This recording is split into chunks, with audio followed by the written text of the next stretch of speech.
That's 21-year-old Lance Corporal Tim Donnelly, U.S. Marine Corps, a double amputee singing with the legendary Roger Waters, founder of Pink Floyd, and a band of wounded warriors at the Stand Up for Heroes event in New York City. This week marks the 10-year anniversary of the invasion of Iraq, a conflict that left 4,488 Americans dead and more than 32,000 wounded. We asked our own Bob Woodruff, who was there during the ground invasion and who would be among the wounded, to take a personal look at the decade of war in our Sunday Spotlight. It is hard to imagine it was 10 years ago. What a decade it has been for the U.S. military, and a personal journey for me.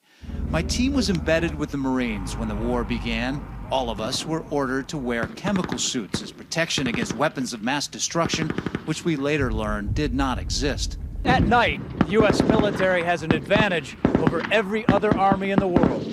Many of us witnessed tragedy or lost friends. How's it going, Bob? Jesus del Solar was a Marine sniper in the unit I was embedded with. Hopefully we'll get this done and come home soon. The 20-year-old was killed just days into the invasion, stepping on an artillery shell. My war reporting in Iraq ended suddenly, less than 3 years after it began, struck by an IED. Unconscious for 36 days. So I joined together with the hundreds of thousands of service members who survived but remain wounded. The war would continue without us, getting far worse than anyone ever imagined. Listening to the soldiers tell you that, hey, tell your brother that I love you. Watching his eyes roll back in his head, that he's real close to dying. When President Obama took office in 2008, he vowed to bring all the troops home. 3 years later, he did. My colleague Martha Raddatz, who made more than 20 trips during the height of the violence in Iraq, was with the Army on a dusty base in southern Iraq as they made their final preparations to leave the long war behind. This is the last daylight these soldiers will see in Iraq. Crossing through the border, reflection turned to joy. Oh, we made it! Woo! Woo! I love you guys and be home in like a week. Can't wait!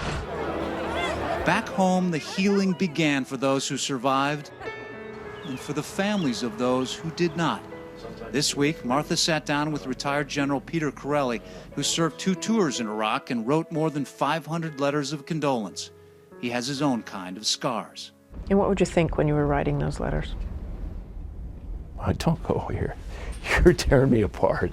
You really are. 10 years is a good place to remember this stuff. Yeah, but that's really tough.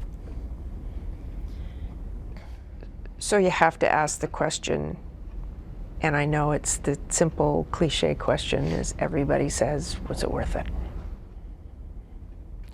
Well, I've got to believe it's worth it. Bob's experience in Iraq and his serious injuries compelled him and his family to form a foundation to help wounded veterans, especially those with traumatic brain injury and post-traumatic stress. Bob joins us now. Welcome, Bob. It's great to have you here. Great to be here with you. Since the wars in Iraq and Afghanistan, there have been at least 126,000 cases of traumatic brain injury and 70,000 PTSD, post-traumatic stress disorder.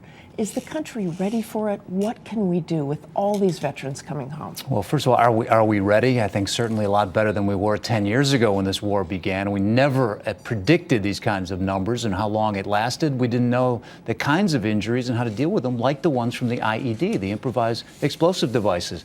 The lives have been saved, but those that come back have, in many ways, invisible injuries, as you mentioned, with PTSD and TBI, traumatic brain injury. So that's changing now as we get a lot closer, but there's a big number, and as you said, they're going to be increasing. We have both spent so much time with these wounded veterans. What do they want? How do they want to be treated by America? How do they want to be integrated? Integrated is probably the right word. You know, they don't want to be called heroes a lot. They really want to be treated just the others in the neighborhood. So if people want to help them, do it in your community. Try to become friends with them. You know, there's a big Chinese wall, as I say, between the 99% of us who are civilians and that 1% in these two wars that have served. We got to bring those in that kind of integration, to bring them together as friends, because that is the one that is really the best way for them on their recovery. Well, I've got to say, Bob, your recovery still makes me tear up every time I see you, and you have done remarkable work with these veterans. Thanks very much, Bob. Bob's organization is called the Bob Woodruff Foundation. You can find it at remind.org. And now we honor our fellow Americans who serve and sacrifice. This week, the Pentagon released the names of 9 service members killed in Afghanistan.